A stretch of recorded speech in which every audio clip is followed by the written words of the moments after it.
بیچاری کئی روز سے دم توڑ رہی ہے، ڈر ہے خبر بد نہ میرے منہ سے نکل جائے، تقدیر تو مبرم نظر آتی ہے ولیکن پیران کلیسا کی دعا ہے کہ یہ ٹل جائے۔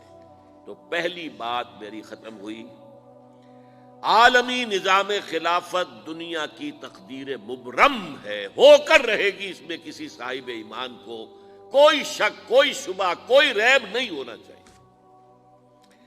البتہ اس کا اب دوسرا پہلو کیا ہے، اس کا آغاز کہاں سے ہوگا؟ پہلی بات تو یہ، ہمارے بعض لوگوں کے ذہنوں میں، سادہ دل لوگ وہ سمجھتے ہیں کہ پوری دنیا میں ایک ہی دفعہ آ جانی چاہیے، یہ کوئی علاقائی خلافت تو نہیں ہو سکتی، خلافت تو عالمی ہوتی ہے۔ ان سے میں کہتا ہوں عالمی خلافت کب تھی جناب؟ یہ تو نہ خلافت راشدہ میں عالمی تھی، کیا ہندوستان شامل تھا اس میں؟ کیا چین شامل تھا؟ کیا یورپ شامل تھا؟ اور پھر جو خلافت کے نام سے جو ملوکیت چلی ہے وہ بھی صرف آپ دور بنو امیہ میں کہہ سکتے ہیں کہ وہ پورا عالم اسلام کم سے کم اس کے تحت تھا۔ بعد میں خلافت عباس، بنو عباس میں، اور فاطمیین کی خلافت میں، اور آل عثمان جو ہیں آٹومان ٹرکس کی خلافت میں ٹکڑے تھے، حصے بکھرے تھے، کوئی مانتا تھا کوئی نہیں مانتا تھا۔ اور سب سے بڑی بات یہ، اگر ایک دم پوری دنیا پر خلافت قائم ہو سکتی تو حضور کے دست مبارک سے ہوتی، لیکن نہیں ہوئی۔ نتیجہ کیا نکلا؟ ایک ملک میں حضور نے قائم کر دی، جزیرہ نما عرب، یہاں خلافت قائم ہو گئی، حضور خلیفہ ہے۔ اس کے بعد آپ کے خلفائے راشدین نے پھر اس کو وسعت دی، شرقاً غرباً شمالاً، 3 کالمز نکلے ہیں فوجوں کے، صحابہ کرام کے، 3 کالمز، ایک ایسٹ ورڈ، ایک ویسٹ ورڈ، ایک نارتھ ورڈ۔ ایک عراق کو فتح کرتے ہوئے ایران میں پہنچ گیا، خراسان تک چلا گیا، ایک شام کو فتح کرتے ہوئے اور پھر سینائی پیننسولا سے ہو کر افریقہ میں داخل ہوا اور اٹلانٹک تک پہنچ گیا، تیسرا سیدھا شمال میں گیا، لیکن یہ زیادہ دور نہیں جا سکتا تھا، کوکیشین ماؤنٹینز آ گئے، کوہ قاف، اس زمانے میں تو یہ یوں سمجھیے کہ امپیسیبل تھا نا، کوہ قاف، لہذا وہاں آ کر رک گیا۔ اب بھی یہ ہوگا، کسی ایک جگہ سے شروع ہوگا پھر پھیلے گا، اس کے سوا کوئی چارہ کار ہے ہی نہیں۔ اگر ہر جگہ پوری دنیا میں ایک ہی وقت میں ہو سکتا تو حضور کے دست مبارک سے ہوتا صلی اللہ علیہ وسلم۔ اب وہ نقطہ کون سا ہوگا، نقطہ آغاز کون سا ہوگا؟ اس میں پہلی بات تو میں نے کہا، جو شک کرے گا اس کا پھر ایمان مشکوک ہے، ہوگا، لازماً ہوگا، گلوبل ہوگا، پوری دنیا میں ہوگا۔ کہاں سے شروع ہوگا اس میں آپ اختلاف کر سکتے ہیں، لیکن مجھے تو 2 حدیثیں تو ملی ہیں جن سے یہ اندازہ ہوتا ہے کہ یہ اس مشرقی خطے سے ہوگا، عرب کے مشرق کی جانب کسی ملک سے ہوگا، کسی خطے سے ہوگا۔ وہ حدیثیں بھی اب آپ پڑھ لیجیے پہلے، پھر میں کہہ رہا ہوں یہ خزانہ ہے جو ہم نے آپ کی خدمت میں پیش کیا ہے، کاش کہ آپ اس کی قدر کر سکیں، یہ حدیثیں آپ کو ازبر ہو جائیں، یاد ہو جائیں، لوح قلب پر نقش ہو جائیں۔ ہندوستان اور خراسان یعنی موجودہ افغانستان کا ذکر ابن ماجہ کی روایت ہے، عن عبداللہ ابن الحارث رضی اللہ تعالی عنہ قال رسول اللہ صلی اللہ علیہ وسلم یخرج ناس من المشرق یوطئون للمہدی یعنی سلطانہ، یعنی سلطانہ، دونوں طرح سے پڑھ سکتے ہیں۔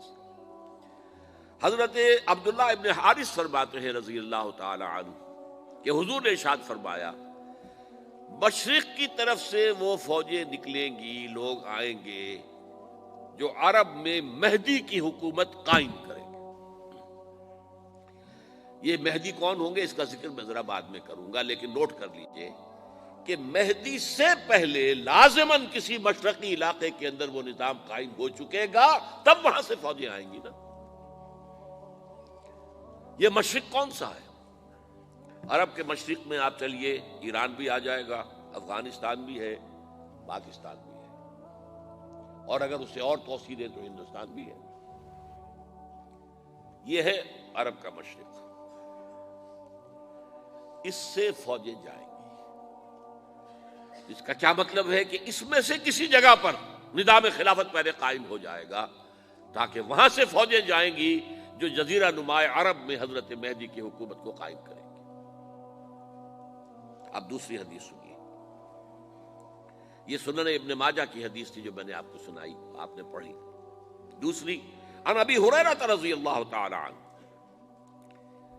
یہ ترمذی شریف کی روایت ہے، قال قال رسول اللہ صلی اللہ علیہ وسلم یخرج من خراسان رایات سود لا يردها شیء حتی تنصب بإیلیا، خراسان کے علاقے سے سیاہ جھنڈے لے کر فوجیں آئیں گی، ان کا رخ کوئی موڑ نہیں سکے گا، ان کو پیچھے پھیر نہیں سکیں گے کوئی بھی، یہاں تک کہ وہ یروشلم میں جا کر جھنڈے نصب کر دیں گے۔ ایلیا حضور کے زمانے میں یروشلم کو کہتے تھے۔ یہ یروشلم تھا جب حضرت سلیمان کی حکومت تھی، اور یہاں پر معبد سلیمانی، ہیکل سلیمانی قائم ہوا، پھر یہ یروشلم ہی رہا ہے تاریخ میں، یہاں تک کہ سن 70 عیسوی میں جب ٹائٹس رومی جنرل نے اس کو گرایا، ختم کیا، سیکنڈ ٹیمپل گرا دیا، اور یہاں سے یہودیوں کو کہا نکل جاؤ یہاں سے، کوئی یہودی باقی نہیں رہا، تب بالکل تہو بالا برباد کر دیا۔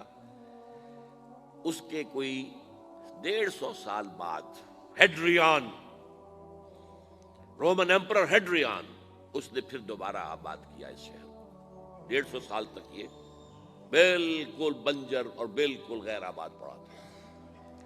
اب ہیڈریان نے جب آباد کیا تو اس کا نام ایلیا رکھا، اب یروشلم نام نہیں تھا، تو حضور کے زمانے میں پھر اس کا نام ایلیا تھا۔ اور اب اس سے کیا معلوم ہو رہا ہے کہ یہ یروشلم مسلمانوں کے قبضے سے اس وقت نکلا ہوا ہوگا، ایک دفعہ پہلے نکلا تھا، سن 1099 عیسوی میں مسلمانوں کے ہاتھ سے نکلا، کروسیڈرز عیسائیوں نے آ کر اس کو قبضے میں کیا، لاکھوں مسلمانوں کو مارا، قتل کیا۔ اس کو 1187 عیسوی میں واپس لیا ہے، کس نے لیا ہے؟ صلاح الدین ایوبی کرد۔ عرب کھوکھلے ہو چکے تھے، عربوں نے کھویا، واپس نہیں لے سکے، بہت حکومت کر چکے تھے، 400-500 برس کی حکومت کر کے، اور ان کے عیش اور ان کے آرام، اب ان میں جان نہیں تھی کہ وہ واپس لے سکے۔ واپس لینے والا گرم کرد خون تھا، صلاح الدین ایوبی۔ تو گویا کہ اب آپ سمجھئے کہ 88 برس تک عیسائیوں کا قبضہ رہا یروشلم پر۔ اب 1967 میں یہودیوں نے قبضہ کیا ہے، اور اب 38 برس تو ہو گئے، 88 نہیں تو 38 برس تو ہو گئے ہیں، لیکن وہ دور آئے گا کہ اب پھر لیں گے، لینے والے عرب بھی نہیں ہوں گے، خراسان کے علاقے سے فوجیں آئیں گی۔ یہ خراسان کیا تھا؟ ایلیا تو میں نے آپ کو بتا دیا، یروشلم کا نام ہے۔ خراسان اس زمانے میں ایک بہت بڑے ملک کو کہتے تھے، کچھ حصہ پاکستان کا بھی اس میں شامل ہے، کچھ حصہ ایران کا بھی ہے، ایران کے اس حصے کو اب بھی خراسان کہتے ہیں، وہ ایک صوبہ ہے، خراسان ایک صوبہ ہے ایران کا چھوٹا سا۔ پاکستان میں خاص طور پر یہ جو علاقہ مالا کنڈ ایجنسی کہلاتی ہے، اس سے اوپر جتنا علاقہ ہے، اور یہ جو واخان کی ایک پٹی آتی ہے اوپر، واخان افغانستان کی ایک پٹی سی دم سی چلی آتی ہے جو جا کر چائنا کی سرحد سے مل جاتی ہے، یہاں سے لے کے یہاں تک یہ جو مالا کنڈ کا وہ درہ ہے اور پہاڑ ہے، یہ بھی خراسان کا حصہ ہے۔ باقی تقریباً 2/3 آف افغانستان ساؤدرن حصہ نہیں ہے خراسان کا حصہ، یہ سیستان کہلاتا تھا، یہ خراسان نہیں ہے، لیکن یہ کہ اوپر کا 2/3 آف افغانستان، اور اس کے ساتھ یہ جو عرب، جو اب یہ ترک ممالک آزاد ہوئے ہیں سوویت یونین کی ڈسولوشن کے ساتھ، یہ سارا علاقہ کہلاتا ہے خراسان بزرگ، دی گریٹ خراسان۔